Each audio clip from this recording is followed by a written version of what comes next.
Coupe d'Afrique de rugby au Sénégal. Hors Afrique du Sud, qualifiée d'office, la Namibie, le Botswana, la Tunisie et le Sénégal se battent pour prendre la première place du groupe B. Le vainqueur monte en groupe A, seul moyen de gagner la seule place africaine pour la Coupe du Monde 2015 en Angleterre.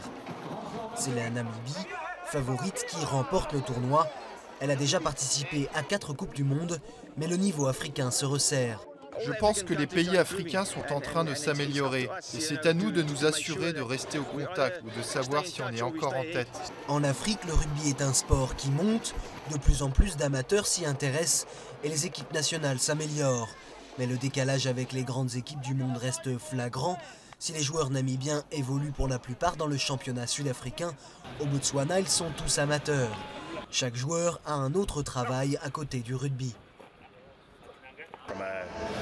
Question préparation, évidemment nous ne sommes pas un groupe professionnel, au sens strict du terme.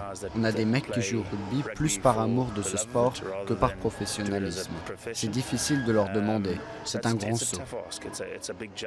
Pour ces pays africains, il faut donc faire évoluer leurs joueurs professionnellement dans des pays étrangers, en Afrique du Sud ou en Europe. Au Sénégal, hôte de la compétition, 21 joueurs sur 23 jouent en France. Des rencontres régulières sont organisées en Europe pour souder l'équipe et attirer les jeunes.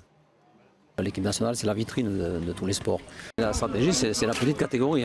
Nous, on commence par ça, ça fait 5 ans qu'on est là-dessus, on a presque 2000 enfants. Et c'est ça notre stratégie. Notre stratégie de développement, c'est la base.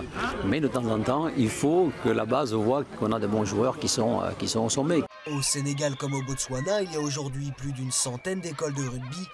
Les joueurs internationaux sont un exemple pour les garçons et les filles.